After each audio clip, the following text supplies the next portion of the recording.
Hello everyone.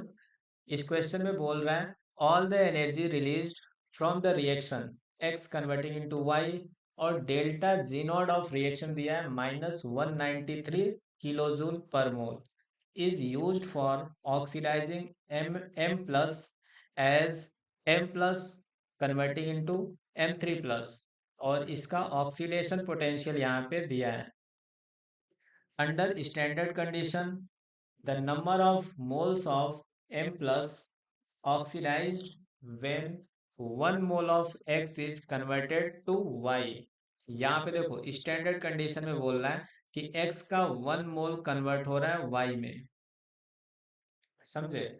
तो जो भी एनर्जी रिलीज हो रहा है M प्लस को ऑक्सीडाइज करने में खर्च हो रहा है, M प्लस को +3 में ऑक्सीडाइज कर रहा है, तो बोल रहा है कि M प्लस के कितने मोल ऑक्सीडाइज होंगे। तो देखो जो एक्स वाई में कन्वर्ट हो रहा है तो यहाँ से कितना रिलीज होगा energy, delta g not r दे ही रखा है यहाँ पे -133 किलो जूल पर मोल। ये जो पर मोल दिया है पर मोल एक्सटेंट ऑफ रिएक्शन है। पर मोल मतलब अगर यहाँ से एक्स का 1 मोल वाई में कन्वर्ट हो रहा है तो इतना एनर्जी रिलीज होगा, वो दे रखा है। और इस एनर्जी को खर्च किया जा रहा है एम प्लस को ऑक्सीडाइज करने में। तो देखो एम प्लस अगर M3 प्लस में कन्वर्ट होगा, देखो यहाँ पे अगर हम लिखते हैं M plus converting into M3 plus, तो 2 इलेक्ट्रॉन यहाँ से रिलीज होगा।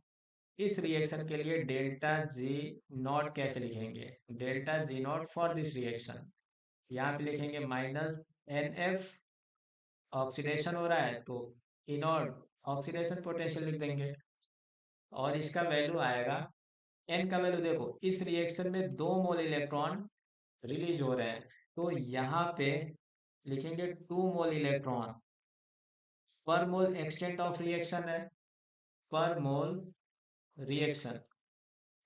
और एफ क्या होता है, जो 1 मोल इलेक्ट्रॉन पे चार्ज होता है उसका वैल्यू है N 96500 लिख सकते हैं कूलॉम पर मोल इलेक्ट्रॉन पे चार्ज है। और इसका ऑक्सीडेशन पोटेंशियल दे रखा है -0.25, मतलब यहाँ पे लिखेंगे 1/4 लिख सकते हैं।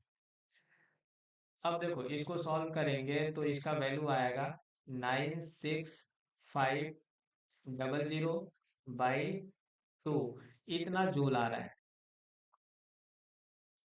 समझे?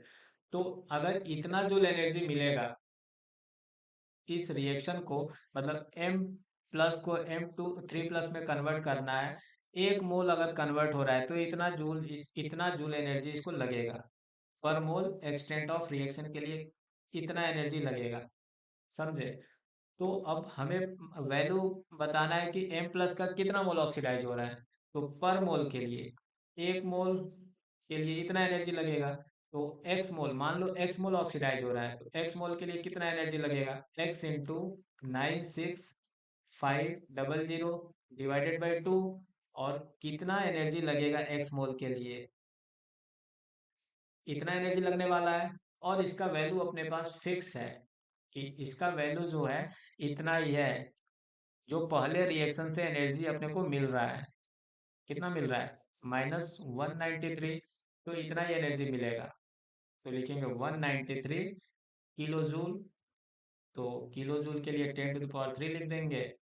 अब देखो इधर भी जूल में हो गया, इधर भी जूल में हो गया, जूल पर मोल, जूल पर मोल यूनिट सेम है।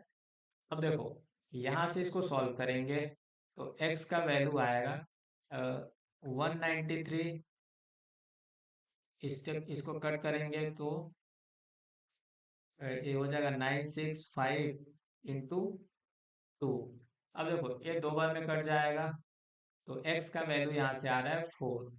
मीन्स जो M प्लस है इसके 4 मोल ऑक्सीडाइज होंगे।